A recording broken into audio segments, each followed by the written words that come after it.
Slade's the coach. Man, I don't even know what to say about Slade's outing because with where we were with the bullpen, with this long stretch of 13 games, we needed an outing like this to step up. I mean, he got us into the eighth to where we only needed to use two guys when we really only had maybe three or four. So huge night by Slade. Efficient strikes, quick outs. The curveball was as sharp as we've seen it. The strikes with the breaking ball, the fastball, everything, even mixed in some changeup. So just can't say enough about Slade's outing. First thing he did is tipped his hat to Austin. That's what he did out to me out there. But then he talked about going the third time through and how Hedgie was telling him the front hip's going to work here, here, here. He threw the pitches, but he couldn't stop talking about what Hedgie prepared him for like that. Hedgie, that might have been one of the best games I've seen Hedgie call in the year and a half. I mean, the job he does behind the plate doesn't get talked about enough. What he means to this ball club, what Austin brings day in and day out, but navigating Slade through that lineup three times, it's super impressive. He's been particularly effective on the road. Is there any explanation for that? I think that's just one of those things. I mean, maybe he likes to sit a little bit longer after his warm-up, but really after the first inning, it doesn't really affect anything. So he's just been great. Class A and Gaddis were down, right? And anybody else? And Cade, yeah. So we were really thin. Just offensively, just being able to score early the way you guys have here in Houston. HOU obviously had a great time with him, not going to All-Star game. How huge is it that he's doing what he's doing? Yeah, I mean, it's no secret we go when Kwani and Hosier go.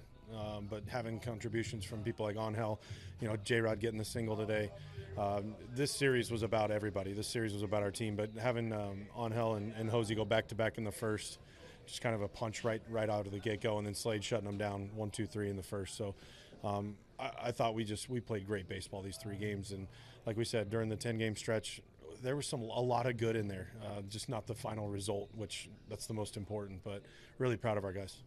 How do you explain it? You lose 10 in a row, then you come here and sweep one of the best teams in baseball? It's baseball, Hoinsey. I mean, there is no explanation for it. It's, you go through stretches where you're playing really well. You go through stretches where you're nothing's going your way, and that's why you just have to stay consistent, stay the course. We still have a lot of work to do. We know that. We have a lot of ground to make up. But we can only do it one day at a time. So we're gonna get in super late to Chicago, but we're still gonna get a full work day in tomorrow because that's what we do.